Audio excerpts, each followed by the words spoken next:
itself through the rumbling search in settling its own particular nature.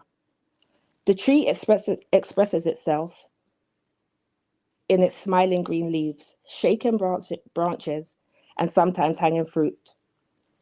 The lark expresses itself in its laughter and song. The river expresses itself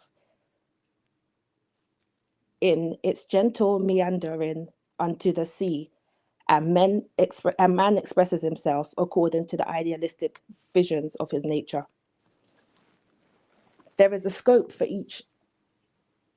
There is a scope for each life. Let yours its scope and fully express itself. Man should have a purpose, and that purpose he should always keep in view, with the hope of achieving it and its fullest satisfaction to himself. Be not aimless, drifting and floating with the tide that doesn't go your way. To find your purpose, you must search yourself, and with that knowledge of what is good and what is bad, select your course, steering towards the particular object of your dream or desire. Never enter upon life's journey without a program. Stapleton as you may be, you can have a program. No ship ever reaches port without a positive destination beforehand. Otherwise, it will drift on the mighty ocean to be overtaken by the storm or the ill wind that blows. The sensible captain goes to sea with a chart to map out his course so as to reach his harbour of safety. Your program is your chart through life. Everything you do it by method. Nothing succeeds continuously or repeatedly by chance. You may get success in a particular direction by accident, but it was chiefly because the accident was the correct method in achieving that particular thing, and you happen to have struck upon the right method by chance. By trying chances that way a second time may bring you failure, as it generally does. To follow the correct method will give you the same results all the time. Therefore, make your life a methodical one. Rise at a certain hour. Work up to a certain hour. Retire at a certain hour. Do everything on time so that your entire system becomes methodical. If you have something to do and it ought to be done, do it with proper method or system to get the best results. Study it first, then go after doing it. If the thing is worthwhile doing, it is worthwhile doing well. How pitiful it is to see a man living without a program, not knowing how he's going to use his todays and tomorrows. If you follow him long enough, you will find him going down the ditch of failure because because he has been traveling without a program. Observe the other man who has his program and see him go from step to the next step with success. If you have a program, you know what comes next. If you have none, you have to improvise one. And when it's too late to do it properly, and so you fail.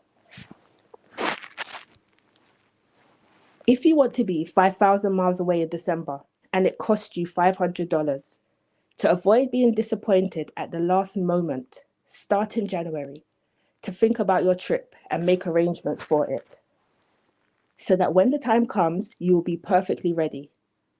Make this a practice in everything. Don't wait until the time arrives. Think ahead. Always try to look beyond the present by calling upon your past experience when you are looking at the future. Analyze it, arrange it to suit your needs, so that when things come upon you, you will be ready. Don't let things come upon you suddenly. The man who lives in the present, preparing for the future, always enjoys a better future than the man who doesn't visualize it, but who goes right into it unprepared. Seeing the future and preparing for it is a worthy object. Always try to look into your future. You make slight mistakes here and there, but if you gauge it properly, with the experience of the past and the conditions of the present, you may strike an even or accurate estimate of what it ought to be, so that when it comes, you'll be able to welcome it with some kind of satisfaction. To live for something doesn't only mean something for yourself, but something for your kith and kin, and something for your race. If a father lives for something, he ought to be able to see his children through that something, so that what he does not accomplish for himself might be accomplished for his children.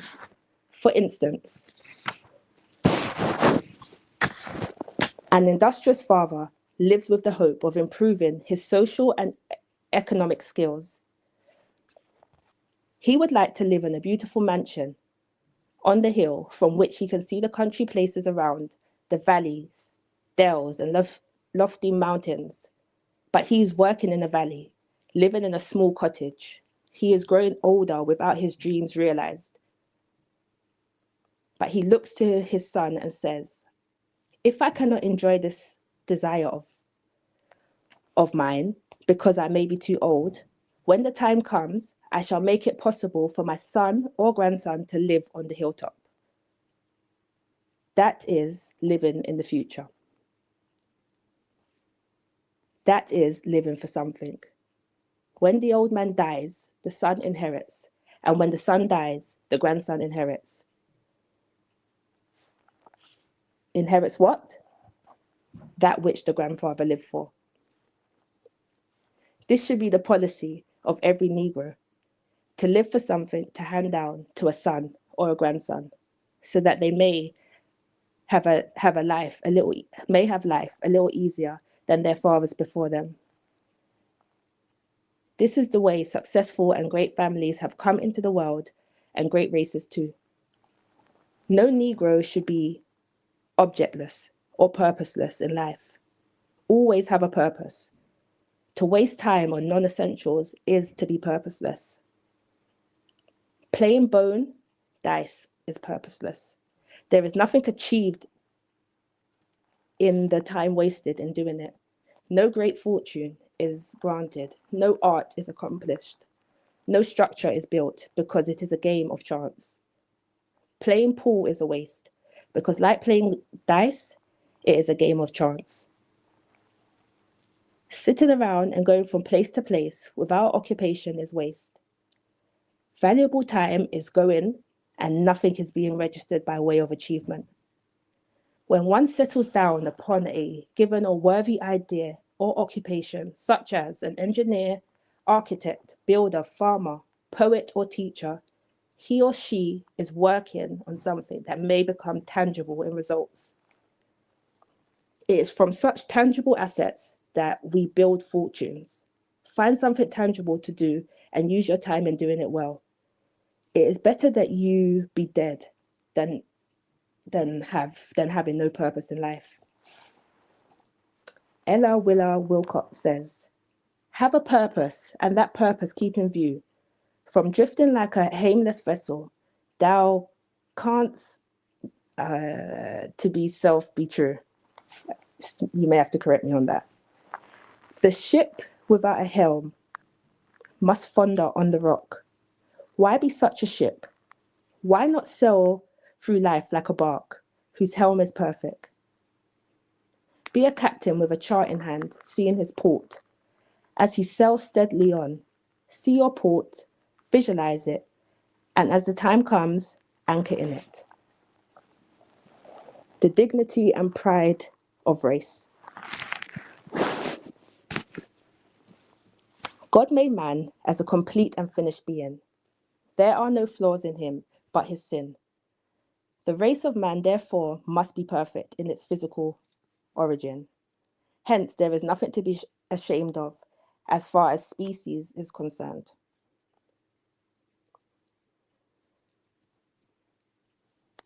Sorry. The black man's origin is as true as the sun. He need not therefore apologize for his existence. His place in the world is fixed as a star, and as such is incumbent upon him to maintain the dignity and pride of his own manhood. There is nothing unusual about the Negro other than he is himself as man. He is beautiful in himself, and why not so? The Anglo-Saxon sees beauty through himself. The Titu sees beauty through himself. The Mongol sees beauty through himself. So naturally and logically, the Negro ought to see beauty through himself. When the Negro attempts to see beauty through the aquiline features of the Anglo-Saxon, then he images the homelessness and ugliness of his own features because his features are different from those of the Anglo-Saxon. Beauty must be reflected out of your own eyes. A Negro must be beautiful to a Negro, as an Anglo-Saxon is to an Anglo-Saxon. The highest standard of beauty, therefore, for a Negro is the Negro. Never allow any race to say your race is not beautiful.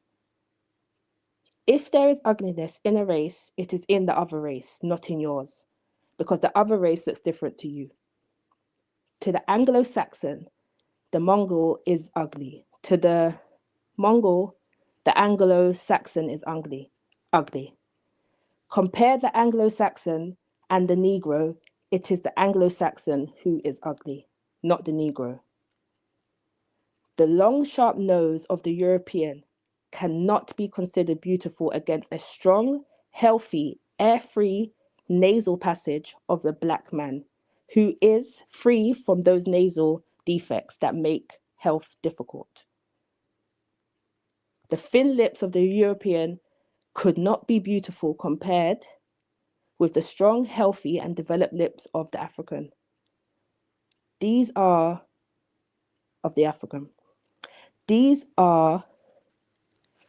the ways self-respecting people see themselves. The round, healthy face of the African is much more beautiful than the straight, sickly-looking face of a European. Then why surrender all that is good in you and discount it for that which does not reach a standard comparable to yours and others? Always think yourself a perfect being and be satisfied with yourself unless you are a jellyfish. Never allow anyone to convince you of your inferiority as a man. Rise in your dignity to justify all that is noble in your manhood as a race. My race is mine and I belong to it. It climbs with me and I shall climb with it. My pride is mine and I shall surely honor it. It is the height on which I daily sit. The social confusion.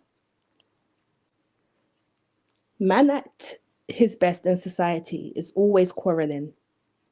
He is never satisfied. Don't believe that you will find in your lifetime the solution for all his problems and ills. Attend only those that concern you and your group. If you solve your own group's problems in your community, you have done well. Let others solve theirs.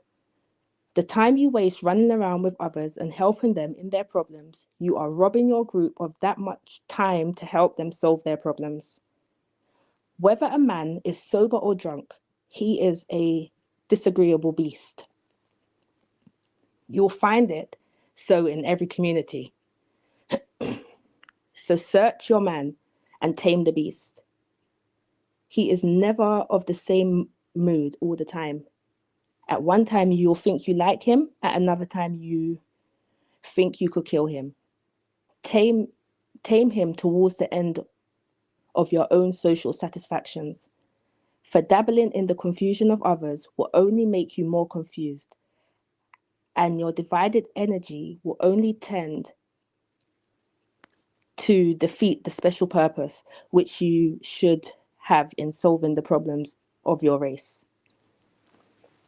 Never forget that all other groups in society of your community are looking after their own individual group interest, and your interest, except of your community point of view, is never theirs. Therefore, their interest should never be yours, as far as the particular group interests are concerned. Don't be disappointed if other people shock you by their behavior, because it is made that way. He acts that way chiefly because he is racially different. The white the white man may compliment you today and abuse you tomorrow simply because of your race. Don't trust the whole community then. If it is made up of different groups, because it is up to disappoint you by being selfish at any moment as far as the division of particular interest is concerned. Always pick out the interest in the community and conserve it, because others are doing the same. It is only when you tread on the heels of others by accident that you find out there are differences between you and others. Your mistake doesn't prove a fact. The fact was there before your mistake. It is always a fact that each group has its own individual and collective racial problems. The white man can never be a Negro, and the Negro can never be a white man, except after eternity. And you do not live that long. You may be the same soul, but you cannot see a soul. So the similarity is beyond you. What you see is yourself, physically, and there is no doubt that there are physical differences between you and the other man. So watch your step in the social confusion of life. Always remember the other person is not you, for the other person knows too well that you are different from him. He is always on guard to divide the line of interest. This applies everywhere, all around, in your home, office, workshop, in the streets, and in the community. Your wife will grab the article and say, "This is mine," and refuse to give it up. Although you thought you were one, and what was yours was hers, and hers yours. She always has the time to claim her own, either in peace or confusion. So always have your own in the social confusion of life, because even you and your partner may have to run in different directions to save your skins. If a person is gone with what is yours in another direction, you may lose your life following what you should have been carrying with you. Never forget this. It is of great importance to you for your own safety. You should always have your own fare to pay the conductor. You may have to walk while the other person rides, because you can never tell where confusion will spring up. It may be it may be in the streets near the neighborhood, it may be 100 miles from town, and it will be a long walk if the car moves off because of the confusion between you and the driver. Always expect confusion in the dividing line in the social contact of life. Race first. Give thanks, sis. Beautiful reading. Yeah, great read. Yeah. Thank you Uh, guys. I was a bit nervous. Bless you. You're well. You did very well. yeah, it didn't show. Oh, Yeah, that's good. yeah, not at all. Calm and it's Wonderful. very Oh nice. my gosh. Yeah, Yeah, it was a very I guess maybe self-reflective type of session, talking about making sure that you have something for your family when you pass away, and the generations after that. But something that really stood out for me was that whole thing about purpose. There were so many people that are walking around with just no purpose. It's like they're almost walking around with no soul, and they just have no direction in life. And it's like, if you don't have a direction, what are you doing here? Not that I'm telling people to go and, take their lives or anything like that, but just find your thing that works for you. Don't make this life be a waste where you come and you just observe. Observation is great, it's needed, But you must have some kind of purpose in life. There's something that everybody should be doing. And I don't mean that from, oh, you should do this. I mean it from the perspective of we all came here for a reason, and I believe that everybody that came here for a reason came to do something. And, it's finding your thing. Otherwise, you also let just life just pass you by, um, and never get to see the full beauty of life if you're never engaged in something. So I thought that was really important.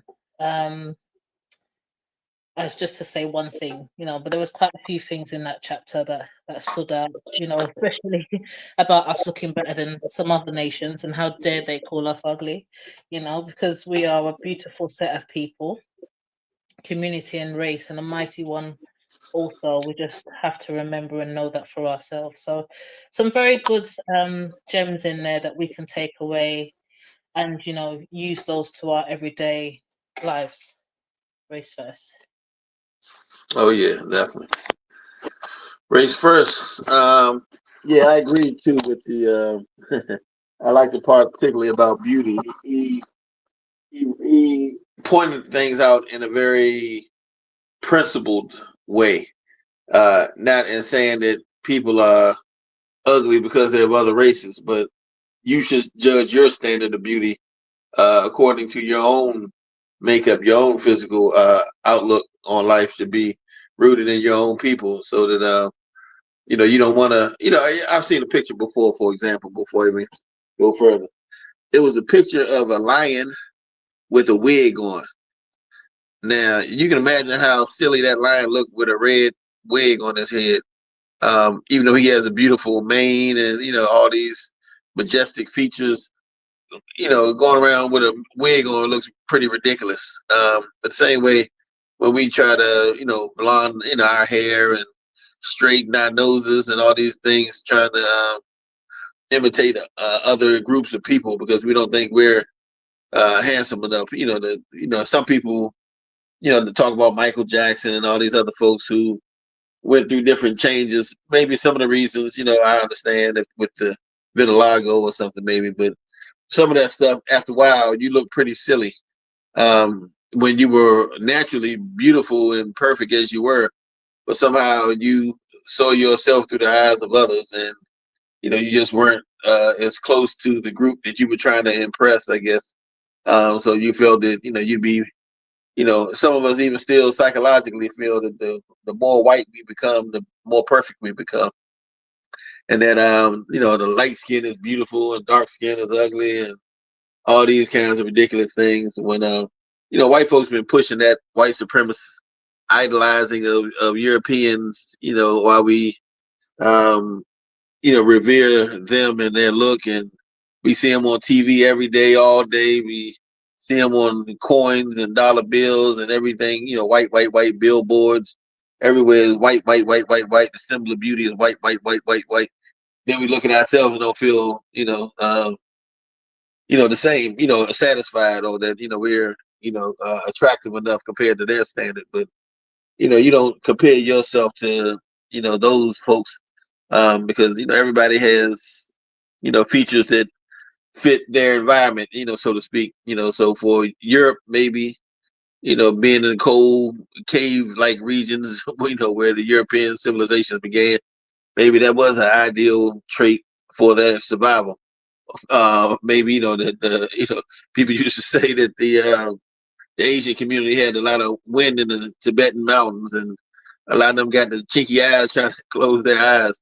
But every race has its, and we got the beautiful sun-baked skin with their nice, strong, broad nose, that strong nappy head, and you can pour a bucket of water on my head and take about a month before it hit my scalp.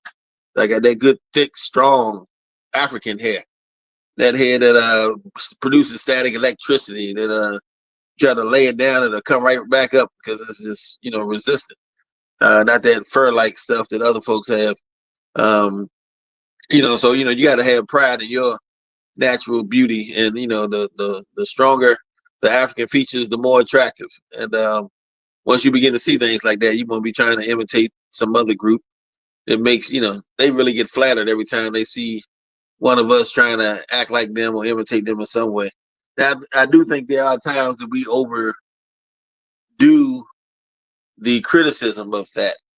Like, for some sisters in Africa, long before they even seen a European, had things to straighten their hair and, certain things that they weren't necessarily trying to imitate the other. But, they just wanted to do different things with the styles they could, have in their whatever, locks, braids, whatever, whatever.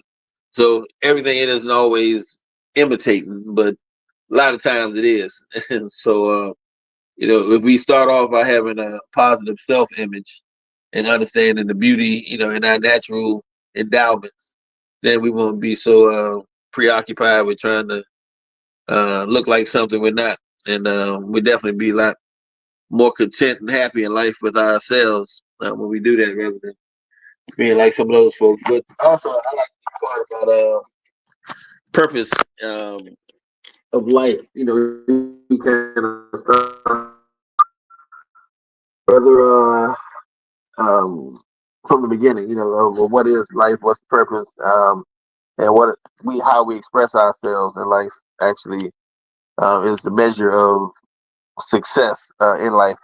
Um, he was mentioning some other things and how flowers express themselves when they bloom, and et cetera, et cetera.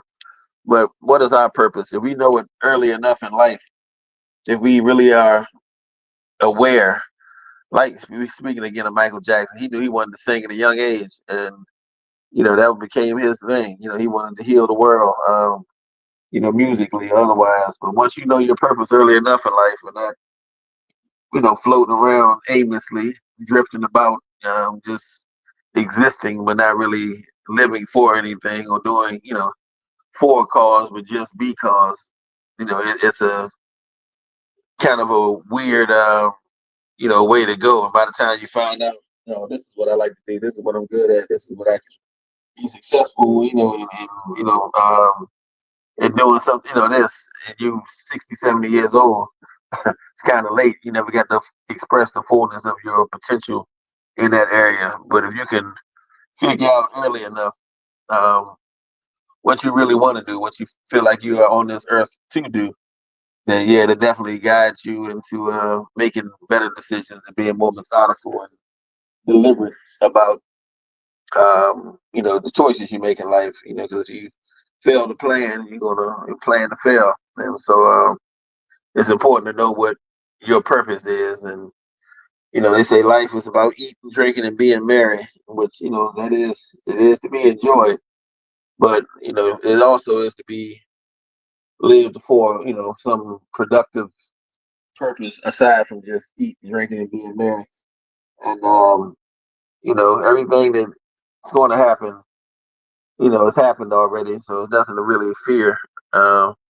Remember this old poet, this last poet years back in the '70s did a song about in the river of timelessness. We was is already. Everything that's going to happen has happened. So what is it to fear? But fear itself, and all of us going to die. Hell, we already dead in the river of timelessness. So don't cry and be, let people manipulate you and waste your life and your time. When you have nothing to fear. So just live your life according to um, what your purpose is, what your best use is in life. And yeah, I think we'll be a lot more content, certainly a lot more happy, when you live, like Mr. Garvey was mentioning, in the present, you're a lot more stress free. Saying, when you know what your purpose is and living up to it. And, when it comes to, the present, some of us waste a lot of time ruminating about the past or speculating about the future. We made some mistakes, we uncertain about things.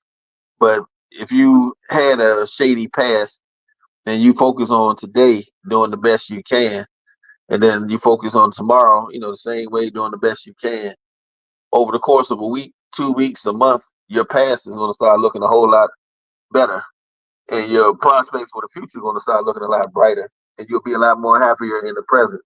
But if you focus only on the future and only on the past, you kind of lose sight of some things. So sometimes it's better just to take that day at a time and do what you can do. In that present moment and not waste time because Mr. Garvey mentioned, I think in the next chapter, it's a sin. Or one of the next chapters, is a sin to waste time because you can't never recall it, regain it. I remember even when I was a wayward youth, some many moons ago, I was incarcerated, as a young man, and I used to, tell some of the old heads in the prison that, oh man, I can't wait till I get out, man. But make up for lost time. And they tell me, young, you can't make up for lost time. You live in the same time everybody else is living out there. You just got to do something productive with it while you're in here, so that when you reach out there, you still can, be caught up with everybody. But folks out there, not giving any extra time. Don't sit around watching TV and all this kind of stuff all day. Read some books, learn something, exercise, get yourself together. Convert this prison into a monastery and get your spirit together. Convert it into a university and start reading and learning and teaching yourself things if you need to, and something, but or turn it into a barrack and start training and working out your body. But you ain't got no time to waste, no position, no time ever. So take advantage of whatever time at whatever place or condition or whatever you're in. Take advantage of every moment you have, because if you don't, it's gonna come back to haunt you. So anyway, there's a couple things that came to mind as I was reading through that, and I couldn't help resist but hearing in the back of my head, Stevie Wonder living just enough for the city. Me and that music, Sister Nyasha. But yeah, living for something is definitely something that many of us as must read and understand in order to be effective leaders in the community. But that's my thought.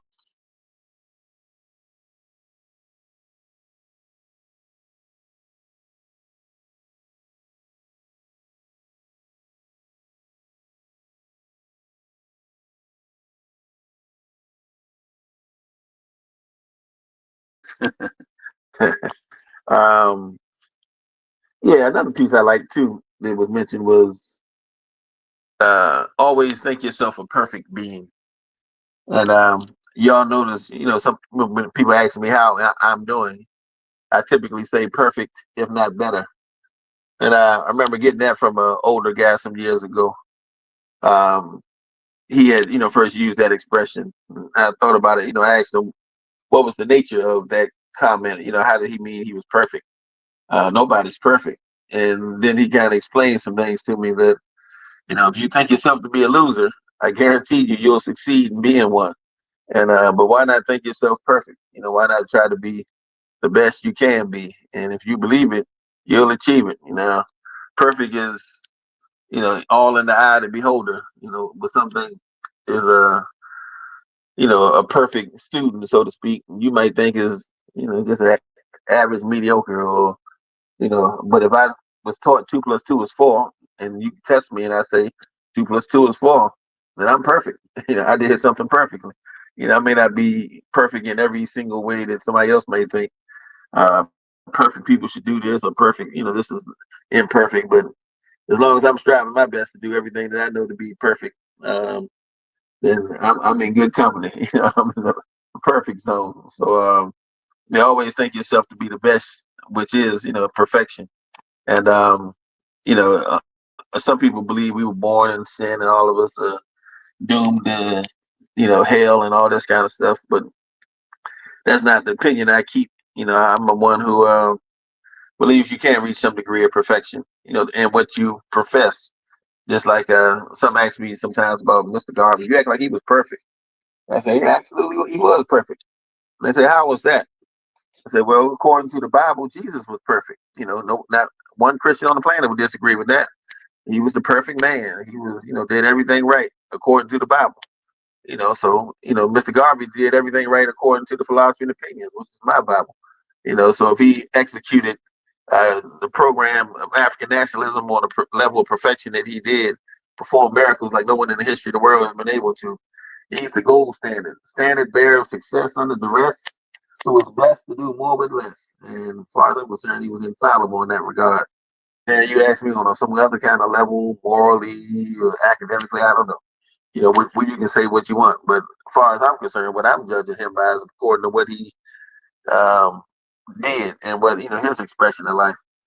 So I can't judge a fish by its ability to climb a tree any more than I judge a monkey by its ability to swim. That's not what it's here to do.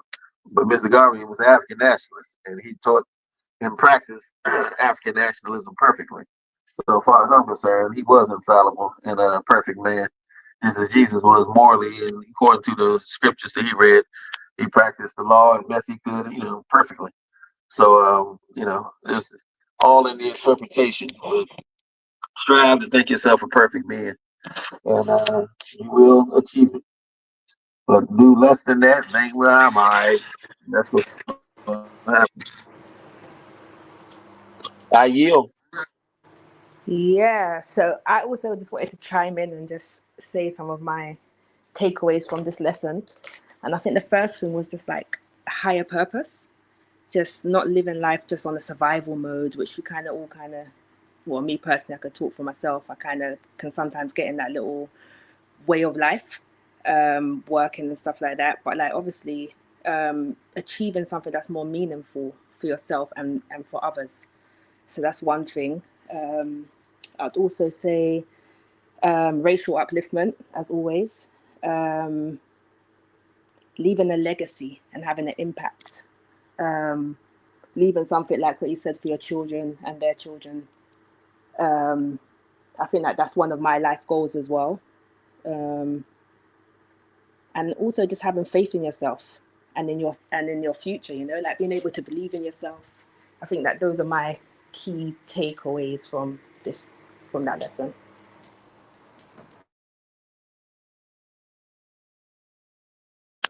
Oh yeah, thank you for sharing that one. And yeah, I like the lesson too about not living just for self, which many of us do, but also keeping in mind that you can bequeath something to your kid and kin. That is part of your responsibility when you have children. Is to hopefully think generationally. I know the native people of the Americas um, make no decisions without thinking about how it affects two, three generations before them, as well as two, three generations after them. So they're not going to sell any land where their ancestors are buried or where their children need to farm and do certain things.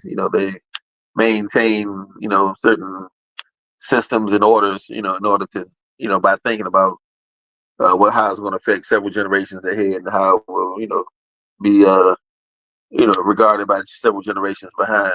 So we also sometimes should be thinking on that level when we plan in life. Some people really, and I can name some names, but a lot of people I know, particularly a lot of family, they love spending money as if they have no children or nothing to bequeath. And man, you can't die with it, man. You can't take it with you. But yeah, you can leave some of it to somebody. I mean, plan a little something, a trust fund or something, to help them out if you can. You don't just have to blow every single dollar you get every time you get paid. There's ways of, planning a little bit for yourself, a little bit for this, a little bit for that. And, if you monitor and, handle things properly, yeah, you can, um, enjoy your life and also make way for those ahead to benefit, from your sacrifices as well as, seeing you enjoy some of the fruits of your labor, and when you do. But yeah, but thinking, that way is an important consideration. Mr. Garvey laid out that I appreciated in the lesson.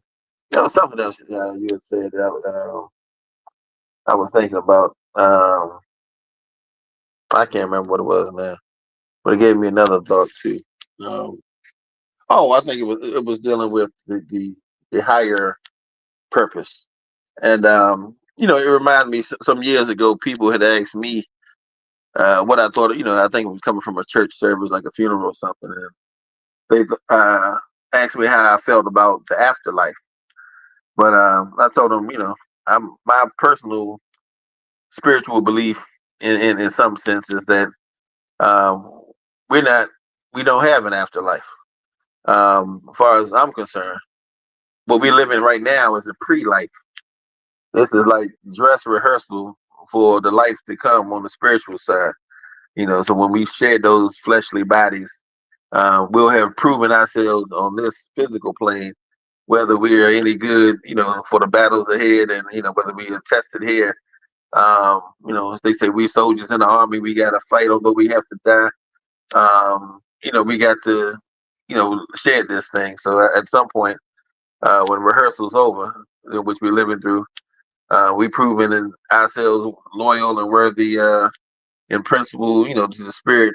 Yeah, the spirit world will decide that, oh yeah, this is a soldier that can fight in that, future war between good and bad, or whatever comes. But in that sense, yeah, I just say we just be live faithfully now, and the uh, existence after this life, will be one that's a lot more eternal. So that's the bigger consideration. But this life, you try to enjoy what you got in the physical, but also living morally and righteous, and doing your best to look out for kith and kin. Because you can't feed the neighbor's children down the street while your own sit in the house and starve and die. So you got to look out for your own, because if you don't, others won't. That's your responsibility first and foremost. And then if you got plenty left over, maybe you can, offer a little something to somebody else. But make sure you have sufficient means to look after your own first and foremost. So anyway, that's just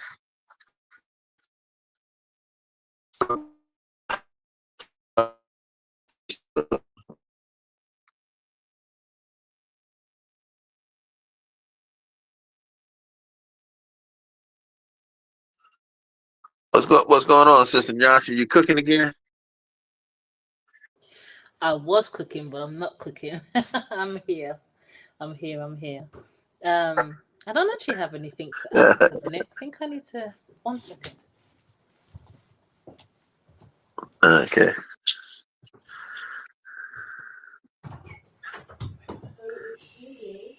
Yeah, and that was there's another thing Mr. Garvey spoke about also that I thought was quite interesting the way he addressed it, dealing with social confusion. When he said, "You may be the same soul, you see a soul. Polarity is beyond you. What you see is yourself, and therefore, and there's no doubt that there are differences between you and the other man. So watch your step in the social confusion of life." And that reminded me of this whole race is a social construct argument that some people make as to why they are colorblind and they don't see race and all this kind of silliness. I they can say it all they want, they don't, but I guarantee everybody on this planet sees race.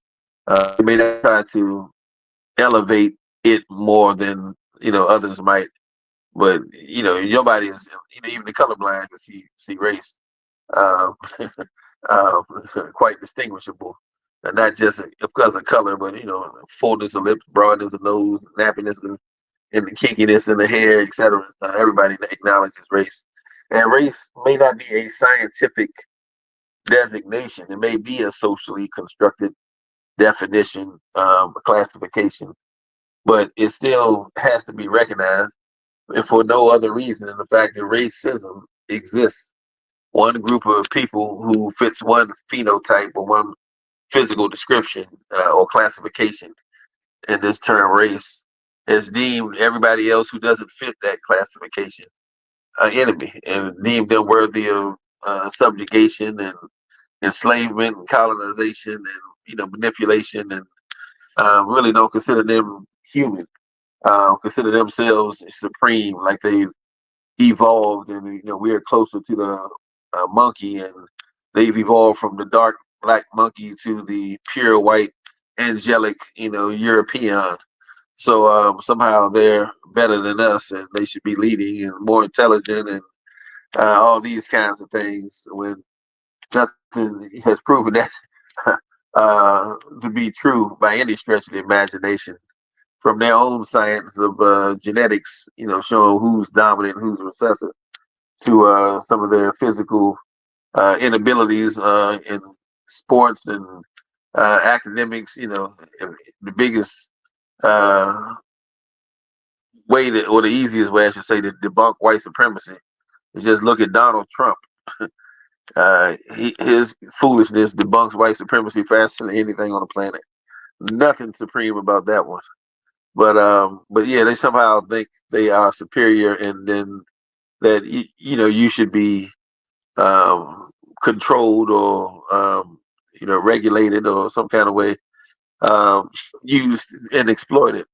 And they have characterized those of other races as ugly and all this kind of inferior. So it becomes incumbent upon those races that are targeted to neutralize this threat by themselves countering it with intelligence in their own argument, and by having pride where others tried to strip them of their pride and dignity, physically as well as culturally.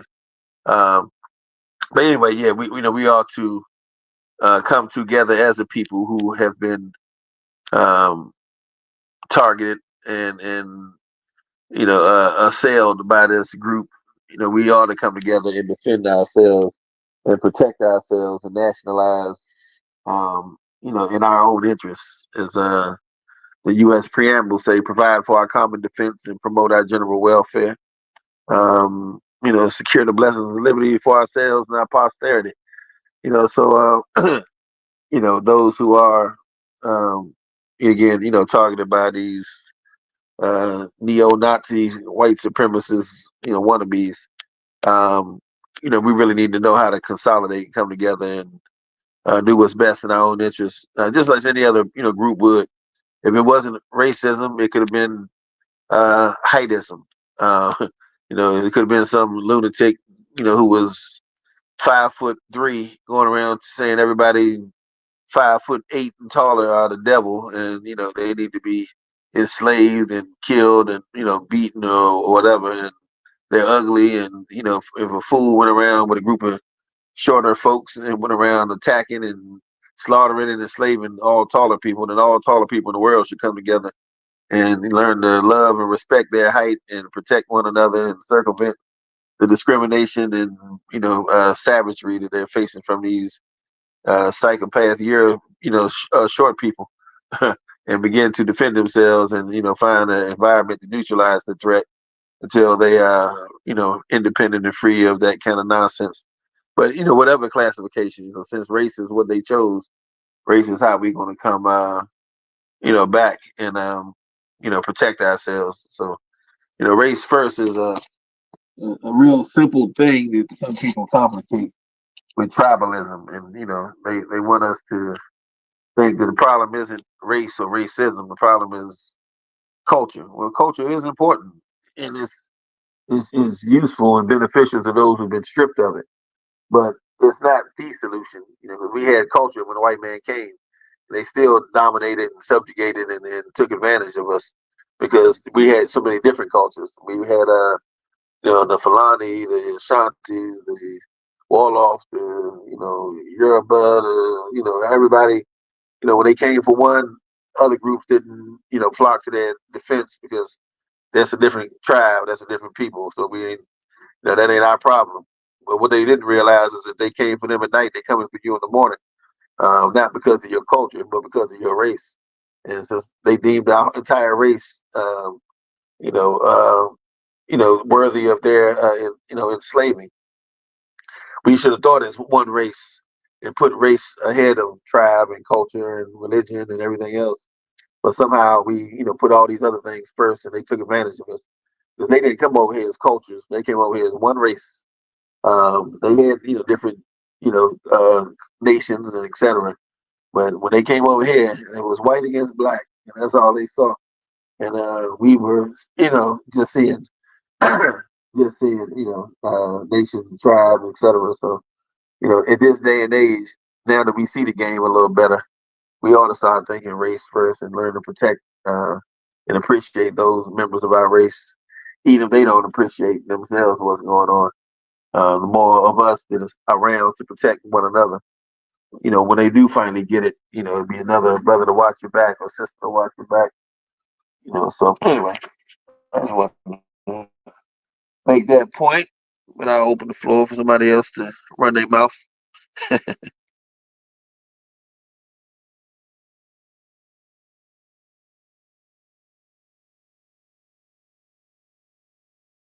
Brother General, President General, you're never running your mouth. You are always just inciting us with your wisdom, which is always great and always welcome. So we give thanks for that all the time. Um, just trying to think what else I can pull out of this. Really, there was something I wanted to say. Um, here comes Brother Minister. You can fill in the gap, my brother. Greetings, great Garvey Day, everybody. I Great want to Garvey Day. first welcome everybody to Nelly Fuller Jr., who joined the Ancestors. I believe it was on Monday or Tuesday this week. So I just want to big up Nelly Fuller Jr. for all his work in the community, and of course the code, the code, the code, the code. If you have not read that book, the code, you guys need to read that book, the code. And get on code, as Nelly Fuller would say, and get on code. But yeah. So this book here, one of the things that stand out for me, I think Sister Lee kind of already touched on it. Living for a purpose and not just living. You got to work for your family, and then you've got to work for your race. So it's always good to have that in your mind, and continuously working towards building something for your family and for your race. It's very important, because a lot of the time these days, as the elder says, we're just living just because. So you find a lot of people just existing. I could walk down to wherever, Brixton or whatever, and I can see hundreds of people just existing, but there's not really nothing going on. You know what I'm saying? They're not leaving their mark. All of us are geniuses. All of us have something to offer this planet, have something to offer our race. Don't think that you're not good enough, or for your race you are perfect, as the elder was saying. He always sees himself as a perfect being. We are indeed perfect, and there's something that we can offer somebody or our race. Every single one of us. There's not nobody that can offer nothing. A few weeks ago we were talking about I think it was the President General was giving us a story about a man that was looking for a plant, and nobody could find this plant except for a man that was living on the streets, living rough. He was able to tell the person where this plant was. So even when we take that analogy as an example, that when you've washed someone away to the wayside, that person can come back and be the savior. And it's never over until your heart is. When the moment your heart stops beating, that's when you can, say that you're going up to the upper room, as they say, the upper room. But it's never, you always have something, and it's never over until it's over, beloveds. So that's one of the things that stood out for me in this this chapter as well. But it's a common theme throughout this book. He even, I like where he ends it at the end, where he says, because even you or your partner may have to run different directions to save your skin. And I found that funny, because that even when you're in relationships or whatever, sometimes you're gonna have to go different ways to save each other. If the house is burning on fire, you're just gonna get out the fire. Some may get out that way, another may get out the other way, but the main thing is to save your soul and save your skin. You know, then I love the part where he's talking about, you know, black is beautiful, because even to this day, you know, we still find many people dissatisfied with their race. You know, they have discrepancies with their nose, their lips, their hair, their skin complexion. You know, society has projected an image where the closer you are to other people, the more beautiful you are in their eyes. Yeah, but Garvey is telling us that we should see beauty through our own eyes. You know, he even mentions in other writings that first you must see God through your own spectacles. And God made you black, and when God made you black, there was no mistakes in making you black. You know, so, you know, it's very important that we love our blackness. You know, we love the way we are different from everybody else. Do you know what I'm saying? And, you know, and he was doing it in a way where he wasn't even putting down nobody else. He was just saying that, you know, we have, you know, beauty too, and we should see beauty too in ourselves and not outside of ourselves. And, you know, if we all do this, you know, these young children that are growing up, you know, black in this so-called white man's world, you know, will see beauty in themselves too. And, you know, the colorism will start to fade, you know, the straightening of their hair and all of these kind of things will start to slow down in the community, the bleaching of the skin. You know, all of these things you'll start to see these things as a thing of the past when people have love for how they look and their race.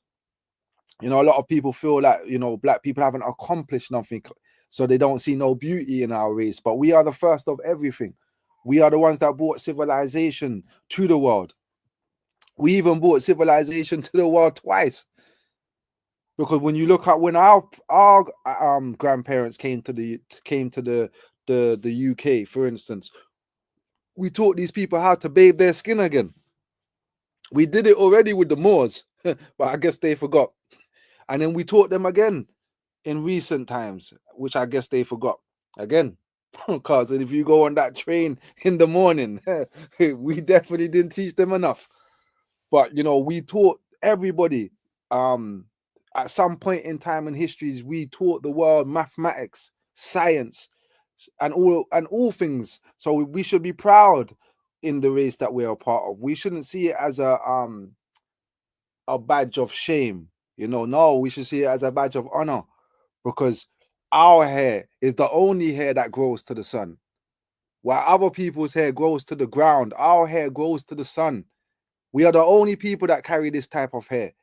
So rather than to disregard it, we should cherish this hair and honor this hair, and, you know, see it as our everlasting covenant with the Creator and life, that we carry this hair as a reminder that we are the original people. We say race first, and President General will add the first race after. We are the first race of people on this planet. We are the original people.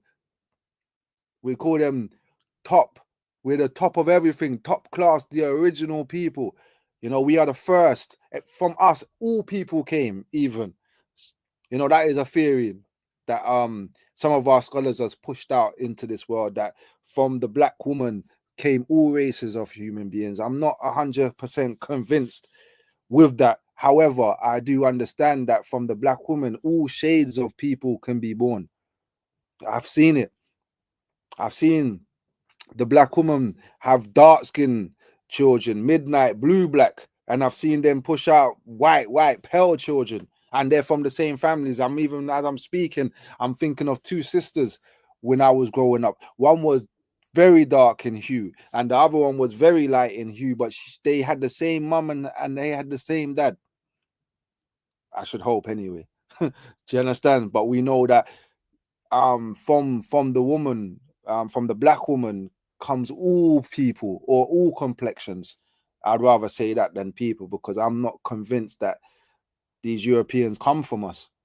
I'm not 100% convinced of this, because I know I'm going off a bit of the topic, but I will just share that I can't find no proof of these people on this planet past going back more than 6,000 years ago. They don't exist. There's no pale people on this planet. Everybody on this planet is melanated, as some will say, or carbon, or black. as you know, as better termed. So I'm not convinced that they came from us, and the level of wickedness that they are, I'm also not convinced that they came from us. You know, I know the Nation of Islam pushed that doctrine of Yaqub, and so forth. But yeah, so you know, those are some of the things that, you know, just off of the top of my head is saying, you know, to have dignity and pride in your race. You know, to have dignity and pride in your race is a great thing, brothers and sisters. You know, to love yourself is a great thing, brothers and sisters. You was going to say something, President General? Yes, sir. Yes, sir. I was just thinking about Mr. Garvey, and he used to talk about African nobility, us having our own, particularly when he criticized the Talented Tenth, which was a program that Dr. W.E.B. of Confusion, Du Bois, had helped construct a group of mixed race, light skinned, colored intellectuals who he thought to be leaders of the black community. And his purpose was to guide the darker brown but educated, or higher class blacks, to dating light skinned women so that their children will come out being lighter. And then eventually those light skinned, educated, wealthy children would marry white folks, probably, poor white folks.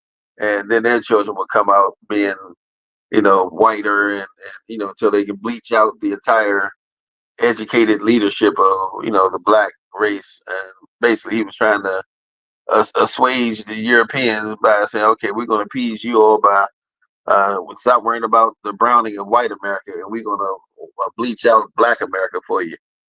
So he had this program that he connected with the half caste or the Semites of Europe when they came to the U.S., and they formed this Colored People's Association with all their nonsense. But anyway, saying all that to say, after years of realizing how failed that policy was with this Talented Tenth social equality nonsense, Du Bois, of only time ever that he admitted that Marcus Garvey was right and that he was wrong, even though he still tried to throw some shade later, was when he admitted that Mr. Garvey's idea of African nobility was proper, and that his way of seeing the world growing up, because he gave a story of his grandfather who was invited to a black community picnic or outing, and his grandfather was insulted because he was mixed. And he's like, "How dare you, dark-skinned Negroes, invite me to something so socially unacceptable in the eyes of white folks?" And he made a big hissy fit about it. And the boys finally seen that wasn't right. We should have pride in our own identity. And then he started changing up and acting like he was a black nationalist, which according to most of his peers, was quite unconvincing. After he attacked Mr. Garvey for the same thing, but he at least did come out and admit that he was wrong at one point in the Crisis magazine. So that was something that came to mind as you were talking about these Europeans and some of us. But something else I was going to mention too. Kind of got one thing too. Since you mentioned Dr. Neely Fuller, I had a small clip. I wanted to see if you could hear it. I wanted to play. I think it's like 2-3 minutes of Dr. Neely Fuller speaking about the philosophy and opinions of Marcus Garvey. If I can, let me know if you can hear it. I'm about to play it on my pad.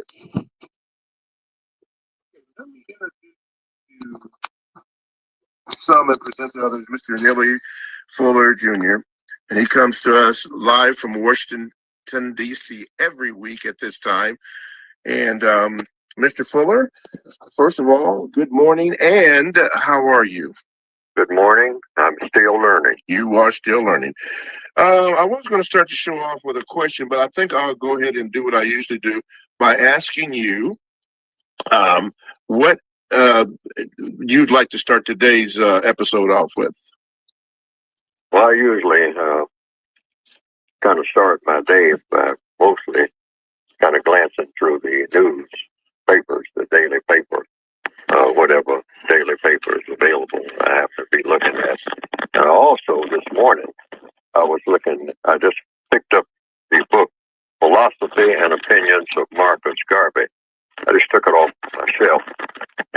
turned to a page, and I was thinking of how little has changed down through the years. The Philosophy and Opinions of Marcus Garvey is a book that I do recommend that people read, and it was first printed. The copyright of the copy that I have is the year 1923, and there's a passage in the book that I would just like to make a note of, and people can think about. It's on this particular edition that I have, page 104 of the Philosophy and Opinions of Marcus Garvey. It says, "We must give credit to the great white race to the extent that they will fight among themselves, that they will cheat each other in business, but when it approaches the future and destiny of the race, a halt is immediately called. Not so with the Negro. He does not know when or where to stop in hurting himself." Now that's a passage on page 104 of the Philosophy and Opinions of Marcus Garvey in one of the paperback editions, 1923. "We must give credit to the great white race to the extent that they will fight among themselves, that they will cheat each other in business, but when it approaches the future and destiny of the race, a halt is immediately called. Not so with the Negro. He does not know when or where to stop in hurting himself." And you pick up any newspaper, or you look at most television nowadays, and what do you see? Of reports among black people. A huge portion of what we call reports on what black people are doing here in 2016, 23, is about hurting themselves, mostly killing. Most a favorite sport among black people. Kill, kill, kill. Find another black person, walk around, looking around, spot another black person 2 blocks away, gravitate toward that person, and find a reason to kill that person. We had an incident right here in Washington a week or so ago where that whole, I'd say, part of what you call comfort. What do you look for?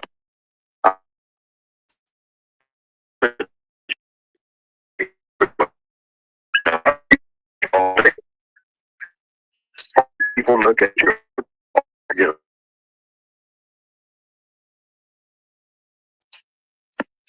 But here's some black person that you say, he's looking at me. What is he doing looking at me? And that's after going out of your way with a lot of us, let's tell the truth now, to get attention, doing everything you can to get attention. And then when somebody gives you the attention,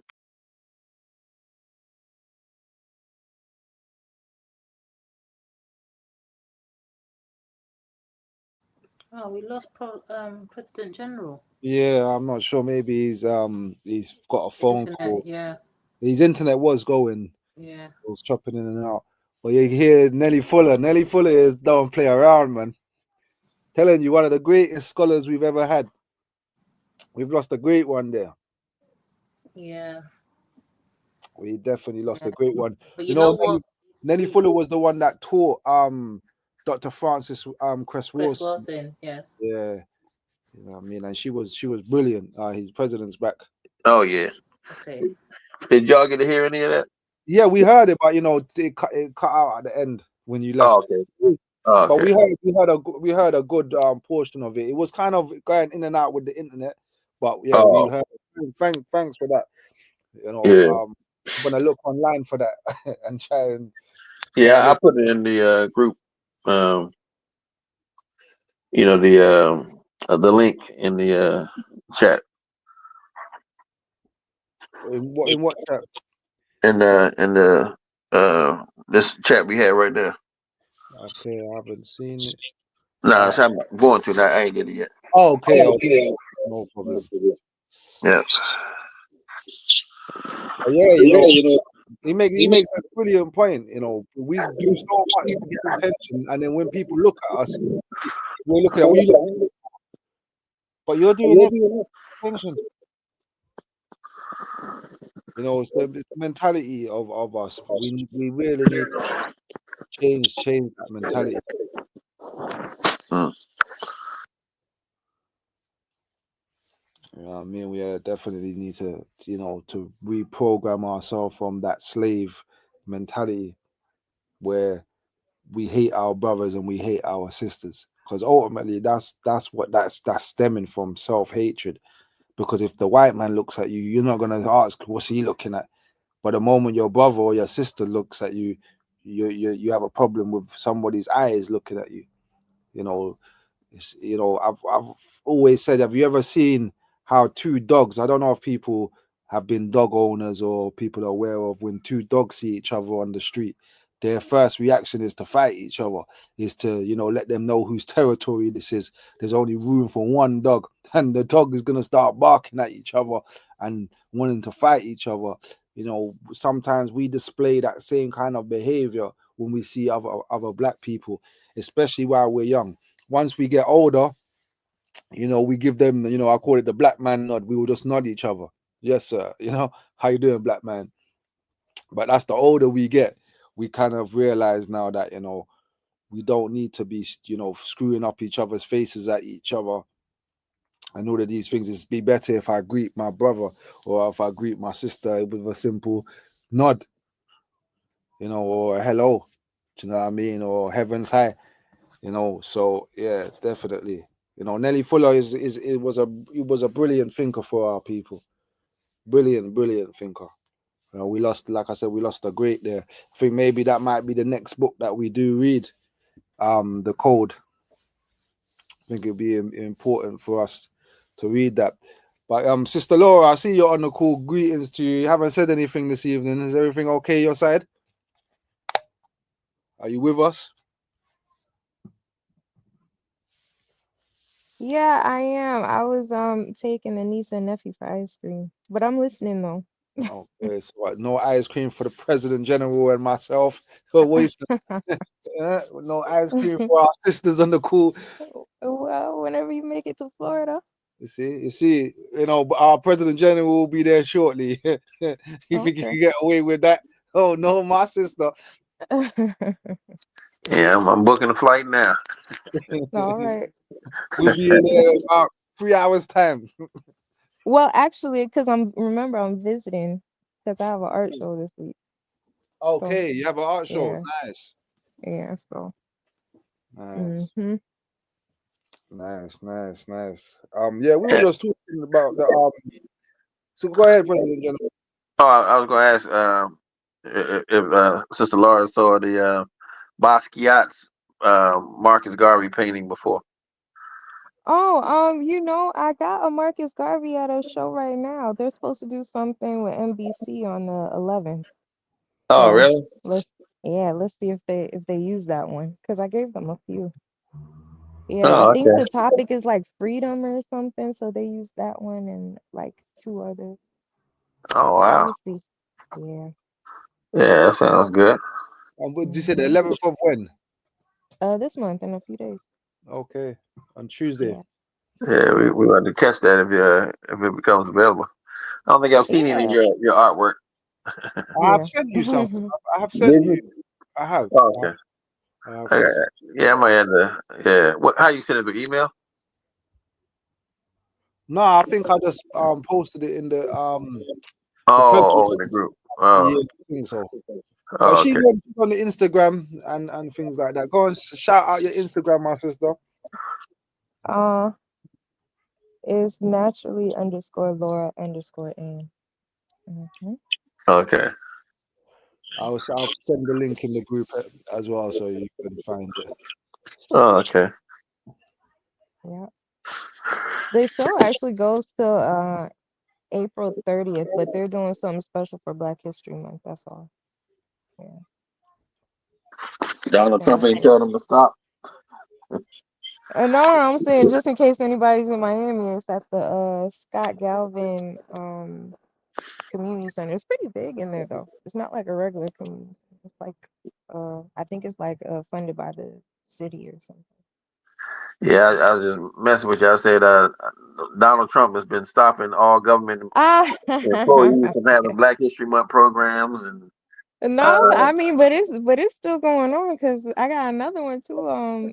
It's been a few things going on this month. I think it's more like on an official scale, but people yeah, still gonna do their Oh well, yeah, things too. that's actually he actually did that. oh yeah, yeah, Yeah, yeah. yeah, yeah. Between him and Ron DeSantis, boy, Lord, yeah, Black history is under assault full time in the country, definitely in Florida. But Yeah. yeah, it's good that yeah, Mr. Garvey's face may be the face of the resistance. Yeah, claim our Mhm. history because they definitely don't want you to know it. Uh, but yeah, you're gonna learn about their Nazi history real soon. Uh-huh. Uh, yeah, But anyway. we shouldn't be relying on them to teach us our history anyway. Right. So Well, they're trying to it's block good it from like public schools. They don't want anybody to learn it. They Mhm. ban books in libraries. So yeah, we would have to make a real deliberate effort to make sure it's available as much as possible, and then our great leaders and ancestors and others are known. Yeah. But some of the Black history being taught is not Black history; it's American history. So how are they going to stop, for instance, teaching about Martin Luther King or somebody like that? How are you going to stop that? That's American history as well as Black history, as well as African history. It's still American history. Marcus Garvey is part of American history also. That's how Trump finished. I'm just, He's the one that probably would have Dr. King holiday revoked as a national holiday. That type of stuff. He's gone really really hard in trying to he's the whole entire Department of Education is about to get dissolved. I mean, this is how he's coming in with his German neo-Nazi blitzkrieg, trying to undermine every institution like the U.S. Aid. They're giving different nations in Africa and different places food assistance or whatever. He's stripping that down from a couple thousand employees to like 200. Taking all the money out of the department, talking about taking over Palestine and running the Palestinians out, some ethnic cleansing, mass deportation of these degenerates, these Mexican rapists and all this. He's like on full Adolf mode.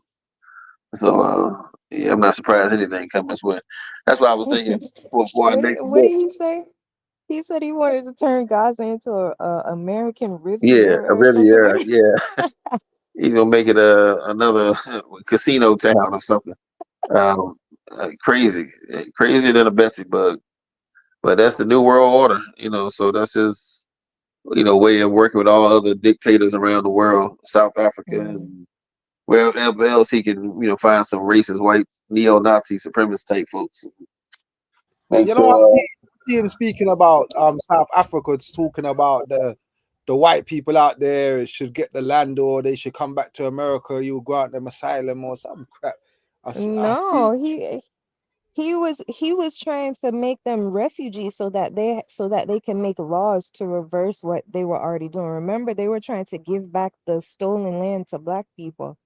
Yeah, So he's that's what trying they're to trying to mark do. them Yeah, as refugees so that they have claim to the land. Yeah. yeah, I saw something like that. But he's off his head. That guy is gonna anyway. Let me reserve my judgment. Sister Naya's just left. Says she had to jump off. So, All right. but yeah, Trump is just a character. There's something like something's wrong with him.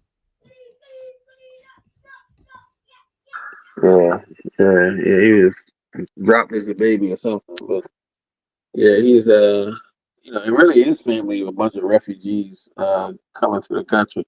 So if all that birthright stuff didn't apply, he'd be the first one deported. He trying to change the laws that if you were born in America doesn't make you an American because it makes it'll get more people out of the country. But once he finished trying to throw all the Latinos out, he's gonna throw a lot of blacks out too, and try to mass import a bunch of white folks to immigrate them to the U.S. But yeah, he's on a mission. But he's unfortunate. He Well, needs to send back Elon. oh yeah, yeah, first person, yeah, and a whole lot more. Um, but yeah, I think he's going to fail where Adolf wasn't the most, the sharpest knife in the drawer, as they say. But he was far more wickedly wise than Trump. Trump's just a town idiot that got elected because they needed a fall guy, and they wanted him to be the one in the front of the camera messing everything up for the interest of a lot of rich white folks. And then they're gonna come up behind and probably throw him out later or put a bullet in him or something. But And he that's what's can't. gonna get killed. That's what's coming next. I see it in The Simpsons. Yeah, that, yeah, that's what's gonna happen next. He's gonna get a bullet. yeah. Another bullet, you should say. Uh, Yeah, Was that really on The Simpsons? What episode was that? I don't know. Just type in Donald Trump dies in The Simpsons. They even got the suit he's wearing, and I'm probably convinced he's gonna be wearing that suit too. yeah, I wouldn't be surprised. The Simpsons has got a habit of knowing things before it happens, or they've got the secret, they got the book, and they Oh just be yeah, from the same book that they're acting out. But I mean, even if they killed Donald Trump, it's already too late because we done already gave Elon all this political power in this country, and the next person would just come and, you know, Mhm. follow the footsteps. It would be too late, I think. yeah. Well, I tell you, they're going to undermine. I think Trump's unpopularity is going to come faster than most people thought. Even like those Muslims who were mad at Joe Biden because of how he handled the Israel-Palestine situation, so they decided to vote for Trump. And then now he's talking about the Riviera. So all of them was, we got interviewed again, and they said, "Oh wow, we made a mistake." You think? You thought Donald Trump was the friend of the Arab folks? Really? As folks in Africa say, they jumped over some urine and landed in some poop, thinking they were doing better. But yeah, they showed how ignorant they were. Uh, not that the Democrats are our saving grace, but geez, by comparison, yeah, they certainly weren't nearly as destructive to the planet Earth as well as the world and bringing in that new world order silliness. So yeah, but they're gonna learn the hard way. But Well, yeah, I think he's gonna get a piece of shit. And we'll see. time will reveal it. Time will reveal it all. You know, Yeah, time will show. But it should be a wake up call for a lot of our brothers and sisters, especially for the ones that are from the Americans will call the islands. Do you know what I mean? oh yeah, Because I heard he's talking about getting rid of those Haitians, Jamaicans, and others. He yeah, wants he wants to send them back. yeah. Need to send his wife back to that old. He, he, he talking about shithole countries in Africa. She came from the shithole. That's That's the the filthiest hole in the wall country ever. But she's supposed to be. You can imagine. She used to be a porn star. This woman is got nude pictures all over the internet of her, first lady of the United States. What kind of lady is that? She was, mail order bride that Donald Trump got some years ago, and probably, along with other Russian uh, women, he's like urinating on them or whatever. She's no catch by any stretch of the imagination, but she's first lady of the United States. That used to be a very prestigious position. She was, like second only to the Queen of England as being a symbol of, you know, purity and all this kind of stuff. But Mhm. yeah, that woman definitely not. I remember, remember my friend of mine was talking about Princess Diana once, and he was mentioning, about her after her death that she was known to date quite a few people, particularly of color, Mhm. and because of her being promiscuous, that she got in trouble with the crown, with The the fam- yeah, yeah. her family. So Uh-huh. anyway, in mentioning that, he made the point that, well, because she's rich and white, I have to say what she was promiscuous. But Mhm. if she was Lil Kim, I just call her a hoe. That's But right. he said, well, a hoe is a hoe is a hoe, far as I'm concerned. When he Yeah. called Princess Diana a hoe, boy, they cut. Disclaimer, disclaimer, get him off the air. Right. They call the police, run him out the building. but but yeah, basically, Melania is that, whole Babylon on this side coming from Slovenia. I mean, please. Mm. I know toilets cleaner than Slovenia. In fact, that whole place is a toilet. People open up manholes and poop down the middle of the street. I mean, that's like nasty, filthy spot. And you talk about Africa, please. Yeah. Um, but anyway, yeah, that's old Donald Trump. But yeah, but like I said, I think Garveyism will thrive under you know um a white fascist dictator's regime more so than it will under the liberal white agenda. That Mr. Garvey used to warn us about these Greeks bearing gifts, as the Trojan horse example would show. That they act like they're a gift, but it's really a curse mixed in. And sometimes we get lulled to sleep thinking they care about us, and things are changing and things are getting better, and so we don't have to fight to do for ourselves anymore because the white man gonna look out for us. But under Trump, you got no illusion, So you need a program of self reliance, and so you know it will improve things, but we still gonna have to fight hard to let folks know how close they are from getting brought back and put in some chains if we don't organize and protect and provide and do the things we need to do. Because we still not in power as we think we were, despite Barack Obama or the illusion of Kamala Harris or somebody else having a political office. These white folks can throw you back in chains in no time if they want to. Trump's going to show you that. Yeah. That's the kind of wake up call our people need. Unfortunately, Yeah. it will force us into start thinking in a nationalistic way. Because this guy's gonna make you know that he ain't giving you nothing. In fact, he's gonna try and take away everything that we got. Oh yeah. Yeah, that's actually what they're doing in DC. They DC is a town that is made up of really only like three or several, big sectors. So you have the tourism industry that makes up maybe 25% of all people employed in Washington.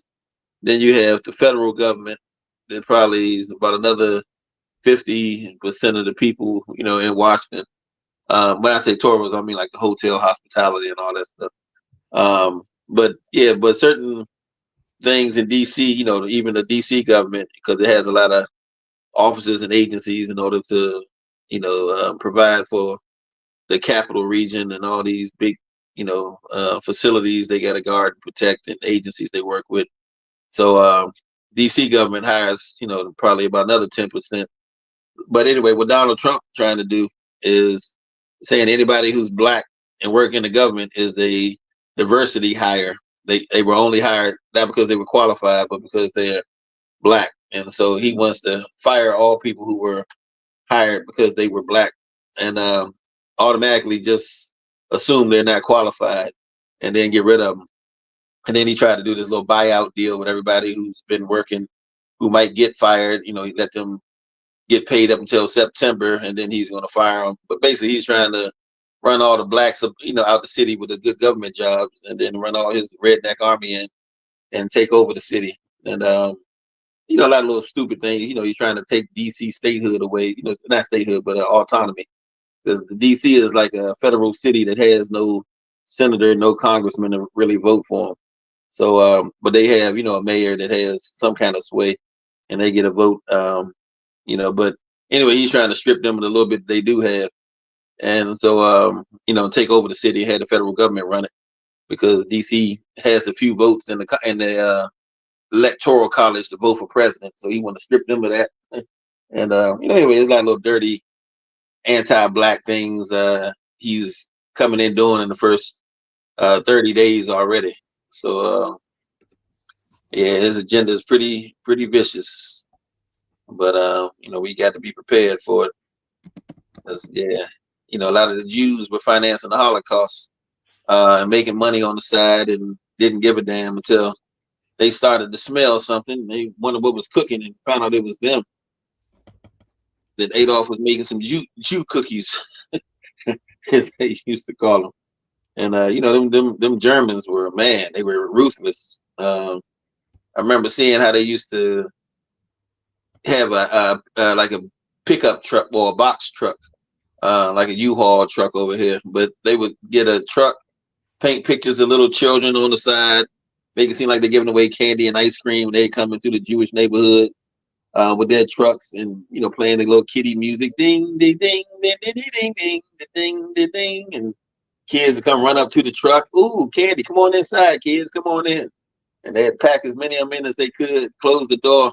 They take the exhaust fuse or the exhaust hose and run it inside the truck. So then they run around the corner for a few blocks while the children choking, to death. And by the time they get back to where the children came from, they dumping them all out in the street. But this is the, kind of insanity. If the children had known better and had understood where they stood in this country, and that these people didn't care nothing about them, hopefully they wouldn't have been so trusting and, just thinking, oh, he's a white man, so he's all right. But yeah, they got played. That's why they had that never again. But it seemed like we don't have that never again. Maybe it was too long ago that we think that things have changed, but that enslavement is not as far away as you think. Miss Garvey always taught that one. They can put you back in almost 24 hours if you don't get your stuff together. Yeah, that's a fact, and you can see that's where that's where they're heading. But I was just looking at the census for you, United Snakes of America. They say that Colombia has the most black people with 40%. It's 40% black, the district of Colombia, and after that it's Mississippi. Well, with it 36%. used to be 85% black, but they ran a lot of them out in Maryland. Where was you? Where used to be 85% black? The District of Columbia. Okay. Yeah, when I was growing up, yeah, it was the indices or the kind of like the every 20 years we do a indices similar to the what do you call that, the census, but anyway, it would take a look at the region real closely. But yeah, it was 85% black. That's why I used to call it Chocolate City. It was a nickname for DC. And yeah, it definitely ain't what it used to be. You only got pockets of black folks now. But we used to run that city. That's when Marion Barry was back in office. But anyway, yeah. But yeah, I'm surprised Donald don't try to follow the RNA plan and say, look, we give you all 4 or 5 states, and we'll take the rest of the country. All your people got to move to these states and mass deport you somewhere. That sounds good, but I don't trust white folks for doing nothing like that. That'd be the 5 states they bombed in the smithereens. Claim it was rioting and looting and declare martial law and then accidentally bomb it or something, or have a nuclear plant that blows They'll up. just leave us to kill ourselves. Yeah, or that. Yeah, right. You put Pump all of gas. the black people in there from all different parts of America, gang violence and all of this. We're Oh just yeah, killing. yeah. That's all they need. Drop some crack and some guns. Yeah, that's it. Yeah, yeah. You're right. But they should have given us those 5 states years ago. Yeah, We would have done something like our grandparents, like my grandparents, maybe your mum's or your grandma's generation. They would have done something with it. The yeah. generation now, I don't think we're equipped with enough know-how to really do anything with any 5 states, much less a state. Only thing that would be somewhat different would be if our relationship with Africa and possibly a superpower. Somebody with some nukes, kind of like Cuba. Only reason they didn't get ran over because of Russia got some nukes on their island and ready to deploy at the drop of a notice, drop of a dime. So they kind of are the countermeasure. America's looking at. But yeah, if we had 5 states and China or somebody with some power, India, somebody said, look, well, we're gonna load y'all up. So if they mess with y'all, you can mess right back with them. It'll be mutually assured destruction. Then they can't use them. So, but other than that, yeah, we'd be fish in the pond, just waiting to get captured. So, Or they'll put yeah, something in the water like they did in Michigan. But it'll be easy for them to kill us that way. yeah, But I still think that would be the best solution. yeah, yeah, yeah. I think that I don't agree with the integration way that we went. It didn't benefit us. Nah, And I don't agree with Jim Crow either, but I just believe that we should be able to have our own. Do you know what I'm saying? Because where we can do for self. Because the moment they let us in their establishments, we lost all of our establishments. Because right. it's the thing about being included. Well, I don't want to go to that black restaurant no more. They letting us in this white restaurant now. We've been trying to go to this white restaurant for years. Oh yeah, Now the black businesses don't exist anymore because we're going to the big supermarkets now, or the big the malls. We could have had our own malls. If you look at I know a lot of people like to go back to Black Wall Street as an example, but we had things.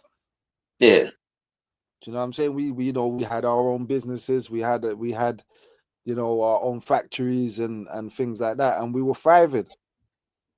So much so that we made the poor whites look bad, and the poor whites didn't like how we was living our rich black lives, so they had to put a stop to it.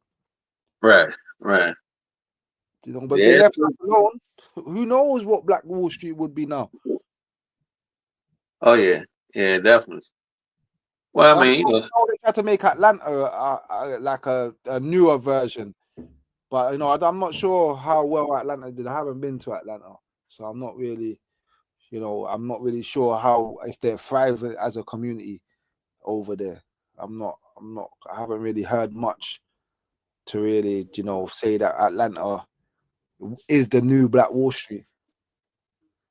yeah, it ain't there yet, but it's better than most places. But it's because of all the I say like this, because Cimarron brother Cimarron did a study before of his community in North Carolina, and he looked at all the historically black colleges and universities in a 10-mile radius, and found it was like 5 of them, 5 or 6 even. And of all these historically black colleges and universities in North Carolina, all of them had business schools and was teaching business for last 60, 70 plus years. Yet in that 10-mile radius, I don't think it was more than 15 black owned and operated businesses that were, even in that radius. and most of them were barber shops and little stuff like that. So anyway, saying all that to say, to have all these black students at Morehouse and Spelman and Clark Atlanta and all these Emory and all these institutions all over the place, and only have a very small modicum of businesses, small businesses here and there, is it's by comparison with the rest of the world or rest of the country, it looks good, but really it's pitiful. It should be far better than what it is, but it's better than it is elsewhere. But it ain't really nearly close to what it should be. We mostly training black business giants to go work for white folks and make all that money with them, because we're not regulating our economy strongly enough. But had we done a better job, yeah, we would definitely have some thriving Black Wall Street areas. So Atlanta just has a better educated and like I say, some black wealth. A few black entertainment giants. Entertainers, rappers, models, celebrities, football players, and all that kind of stuff stayed in the region. Didn't all move out to LA. So they kind of brought a wealth to certain communities and counties, and making it thrive along Tyler Perry's and all these billionaires. But other than that, if they were to pack up and leave, yeah, things made it change a little bit. But right now, yeah, Atlanta's a hot spot, and there's a lot of blacks, constantly growing black epicenter, maybe the new Harlem soon, but it ain't like Harlem. Matter of fact, I gotta see you some pictures of the Liberty Hall under construction. I just recently got some. Where's that in Harlem? Yeah. Oh yeah. Okay. Yeah. And you can see quite a few. These are low resolution photos. I'm gonna have to put some money on getting the high res, but the low resolution ones are nice. I've got a friend that's in Harlem now. Oh really? Okay. Well, not even Harlem, but was it Upper Manhattan? Yeah. Like Queens or something. Yeah. Yeah. So I'm gonna try and see if I can get them to fly down. Yeah, I'm gonna get them to see if they can swing by. Is it boarded up or is it Oh no, it's gone now. It's been knocked down and a whole new building put up. Are they actually building one from scratch? Yeah. They tore the old hall down and put up some skyscraper or something. So yeah, all semblance of it is gone, but in the photos you can see it back when it was first being constructed around 1918, 1919. Oh, And you're then, saying okay, they're not building it up, you're showing old pictures. yeah, old pictures. Yeah. Okay, yeah. I'm with you now. I was Yeah. thinking, who's building that? That was my next question. Would be who's building that? Yeah. Somebody, I don't even know when they got knocked down, but yeah, Well, it's been remember I gone was for a bit. asking you about the casino. Say it again. I was asking about the casino. What happened to the casino? The building. Oh, yeah, Palace Casino. Yeah, I Yeah, wanted to see if that's still there. yeah, that's a good question. It may be there. I know St. Mark's is definitely there. I think Palace Casino may be there. There's a few other places I want to look at too that were historic. I know the old Vanguard Liberty Hall on 2395 8th Avenue is no more. I went there when they put a plaque up. But there was the old Garvey Club window that everybody. What that picture is? Yeah. Yeah, Uh-huh. I think that might still be around. There was a couple other nightclubs that used to operate there historically. But the What was Palace that? Casino, that was the main spot before Liberty Hall. It'll be Oh just yeah. interesting to see. Even during the time of Liberty Hall, that was a hot spot we used to use. In fact, when the Mr. Garvey was incarcerated, and what's that guy Weston took over and had a convention, and they voted him a president general. All the UNIA loyalists to Garvey left and went and had a separate convention at Palace Casino. So that was kind of like the What year fallback. was that? 1920, 26, 25? Yep, 26. Yep. Okay. Well, if it was still open then. Oh yeah, Let's let's stay on try research. Try research if I can find out if this Palace Casino is still up and running.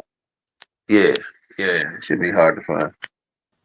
Yeah, it's I got to find something like that. even what it looked like at the time of Garvey's. That would be interesting. I've never seen a picture of it. Yeah, I don't think I have either. I haven't paid attention. Um, or found a photo, but yeah, and that actually has to deal with I guess next week's topic. Because we're dealing with the history of the UNA and how it should be taught, and I think that was another awfully wise choice of lessons for Mr. Garvey.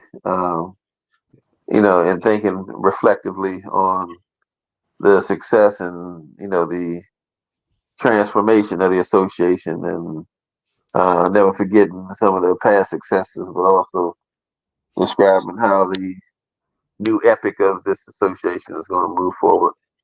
So anyway, he was pretty wise in teaching that. A lot of people, even a lot of churches I go to, don't know their history, and it's kind of pathetic when you've done some great, awe-inspiring things, and nobody even knows you've done anything. It just looks like another old, washed up, tired, gerontocracy-led memorial society going around, but never did anything. You're never going to do anything. Versus one of the largest, biggest, most powerful movements ever. But when you understand that, you see things differently. I remember this church even I used to go to when I first started studying the Garvey movement in D.C. They were talking about. Well, I went to the church to interview, the pastor and see if he had any church records or history about the times that Mr. Garvey spoke there. And there was an 85-year-old lady in the front office, and I was asking her about, Mr. Garvey speaking there. Has she heard anything? And she said, "Oh no, Marcus Garvey never spoke here. I've been here all my life. I'm born and raised in church. My mom and father, everybody were earliest members of the church back in the 1800s. No, Garvey never spoke here." I'm like, "Well, ma'am, I have to disagree with you on that one." Then she got irate. "How dare you?" Like, I said he didn't speak here, and I would know. I've been here since 1930 something, blah, blah, blah. I was like, "Well, that's great. I'm glad you're an active member, but if he didn't speak here, then a whole lot of people lied on us." I said the Negro World lied, that Washington Afro lied, the FBI was spying on them lied, and this group, and that group, and I gave her the transcript and told her who all the people in the audience were and names that she was familiar with. Like, huh? Really? He spoke here? And then I had to look on her church wall of all the past pastors, and two of them were Garvey Ace too. Um, but she didn't even know the names of the people. She just had their initials, no picture. So I'm like, "Oh yeah, that's G. Lampkin." She's like, "You know of him?" "Yeah, he was a member of the UNIA. It was Stephen Jariah Lampkin." He's like, "Really? Give me his name again." So you want a picture? "Yeah, we need a picture." I'm like, "You don't know nothing about your history, do you?" And you sitting up here boasting like you know it all. I'm like, "Lord have mercy." But yeah, so anyway, knowing your history gives you an advantage to knowing what you're capable of and what you were built for. And so sometimes we need to be reminded of that, because we certainly, look like fools when we can't, even tell anybody anything about our legacy. And so, yeah, it's important for the UNA legacy to be told properly. No, we weren't no back to Africa movement. We're not a United Negro Association. All these little same mistakes people always make when describing us. We gotta make sure they get it right. Yes, I'm talking about colleagues, right?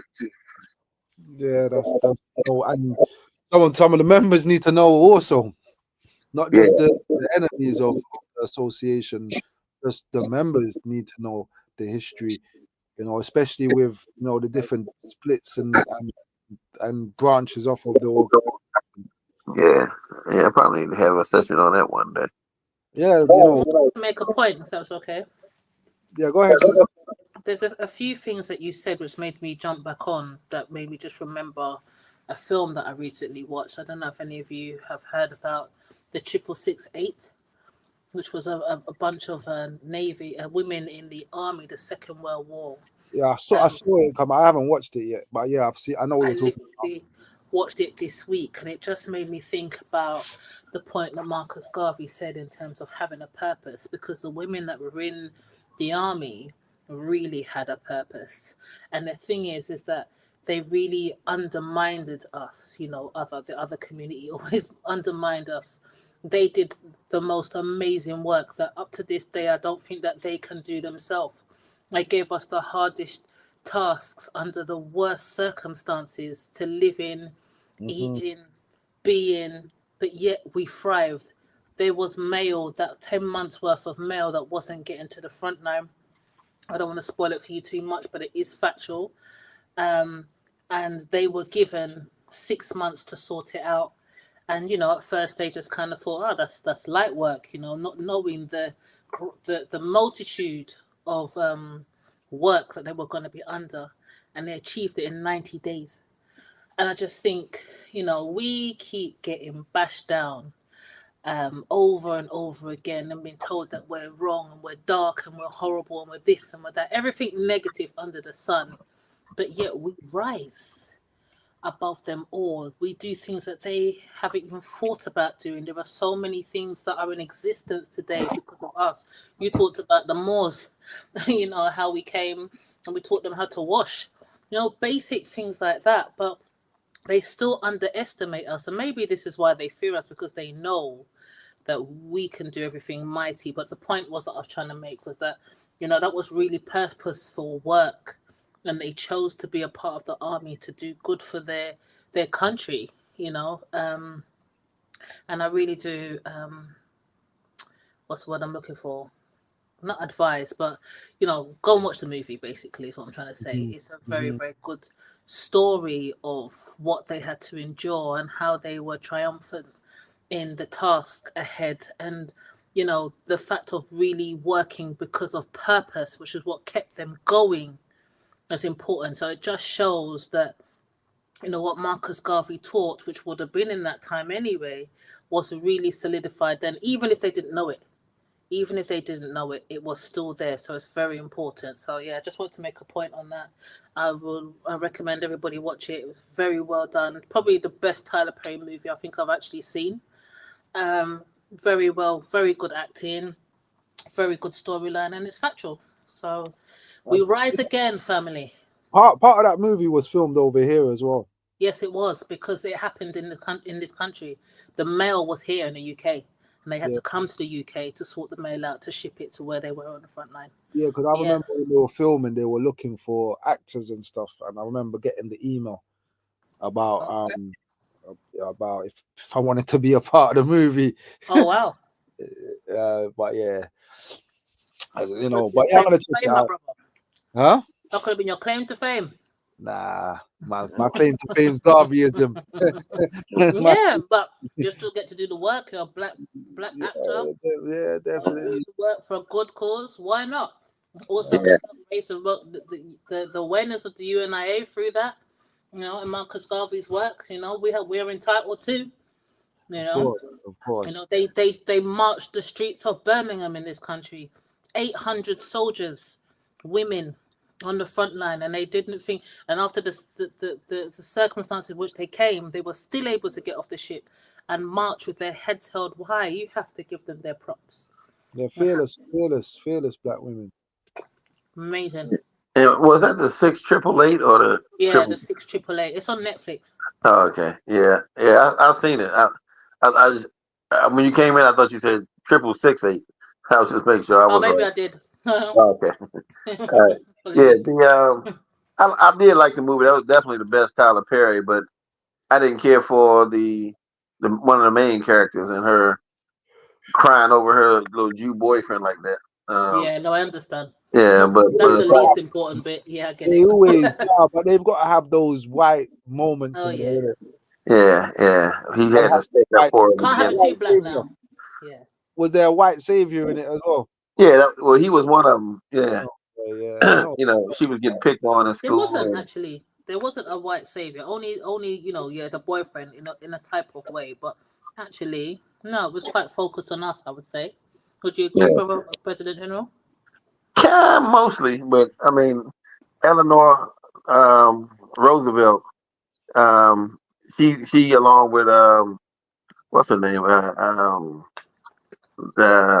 Mary McLeod Bethune were the ones in the beginning because some white woman was crying outside the White House and they brought her inside and she said, "We need somebody to, make sure that our, soldiers get the mail. I didn't know this was going on. I got all these sons over there and I'm worried sick." So they wanted to appease her and, so anyway, Mary McLeod and Roosevelt's wife, Eleanor, decided, hey, maybe we can get the black folks to do this and, give them something to do. And, so anyway, she was kind of one of the saviors. And then in the beginning, the little Jew boy pulled him outside of school and a couple white girls were fawning all over him. And then he started waving and, he thinks he was waving at them, but he was waving at the black girl behind him, who was his friend or his love interest or whatever. So then they saw her and was, about to try to, jump her or something. And he came and rescued her from all that and, got her in the car. And, so he's the good Jew boy who encouraged her to be her best and all that. And then he got, well, I won't get the whole movie away. But yeah, there were some scenes that I'm like, yeah, it wasn't total savior, but it was, too much for me. Yeah, yeah, I want to do it with no. That's one thing I like. Well, even Blade was like that a little bit. They had one white guy who was helping Blade out, but I want a movie where there's no white saviors. None. I want to see that. Only one I ever seen like that was Mosiah. And that's a short film. but yeah, no white saviors. I don't care if it really did happen. I understand.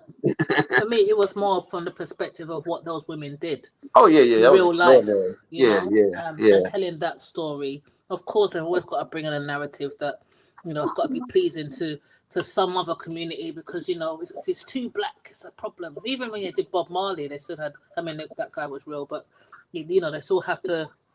They still have to put themselves in it, But it was just more about the essence of, something that real that they did, and they held their heads up high, and I was just very inspired by those women, Yeah, I'm waiting on a Bob Marley movie though. Still, a real one, a better one. Yeah, that one is Rita Marley movie. Yeah, yeah. Why you say it was a Rita Marley movie? Because it was about her. It was about her.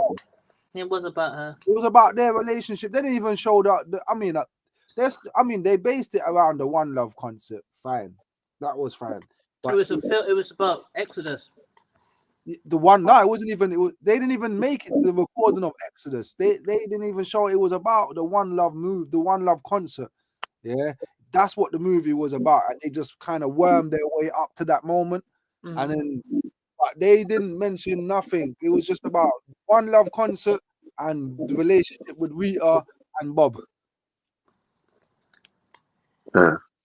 And basically, they should, they need to stop making movies now and just do series because you can tell more of the story because you could tell the story of Rita in the series.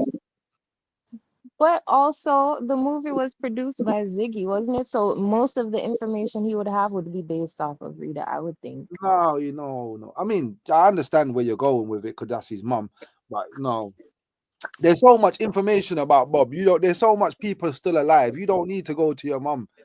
You could have gone to the band members. You could have gone to his ex-manager.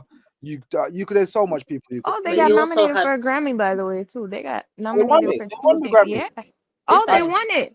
Yeah, they won it, and there's a big backlash now, isn't it? Because people are saying Bob Marley shouldn't have won it. Cartel should have won. One of the one of the Marleys, them is cussing on every post on the lines, telling people to go suck their mother. Language. Sorry. Yeah, that's what he's online under every post cussing. What's his name? Which one is it? The Rohan, the one that was married to Rohan. Lauryn Hill. Yeah. He said something else recently about something. He was cursing, angry about something. Yeah, he's the one made the money off of them Bob Marley drinks. That's correct. Yeah. I mean, but you know what? But even Bob had a lot of interviews out there as well. You could have probably put a whole story together just through his interviews. and then Oh, listen to the music, and you got a movie right there. You yeah. Yeah, know? but that would have to be. I would think that would be the documentary for his lifetime, not just the concert. Yeah. For a Yeah, but lifetime. That's what we're but they saying. just Yeah. wanted to tell. That's why the movie's called One Love. Mm-hmm. But it's based on the One Love Smile Jamaica concert. That's what it's based on, isn't it? It's like the Tupac movie was based off that one interview that he did when he was in prison. And they made a movie I out didn't like the Tupac movie either. because he's got. You see, when you're doing these iconic films, especially when there's so much information about, it's very difficult for you to put it in an hour, 2 hours. Oh yeah, impossible. Yeah, It's impossible. So they should stop doing it and just make series now. Are they seeing the benefits of the seasons? yeah, yeah. Like Limited, limited edition, series. like New Edition was quite good, Yeah, and things like that. You know what I mean? But yeah, yeah. we'll reach the hour. I don't want nobody to go. We were supposed to have a conversation about the meeting yesterday, so bear with me. Elder, lead us out, and then let's have a short conversation about that meeting before Oh yeah, everybody depart.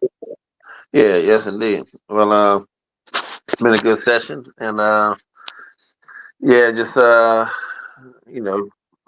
make sure we live a deliberate life, not aimless. We want to make sure we plan our lives so that we can navigate through the turbulent waters if need be. With a direct purpose in mind, living up to our fullness of our potential and expectations, and uh, you know, keep it race first. As Mr. Garvey was saying, in the world of wolves, one must go armed. And the best defensive weapon within reach of the first race is to practice the race first in all parts of the world. Without with that being said, I just close with the motto of the associations: one God, One God, One God, one aim, one one aim, aim, one destiny. one one destiny. destiny. Amen. Yeah. Absolutely.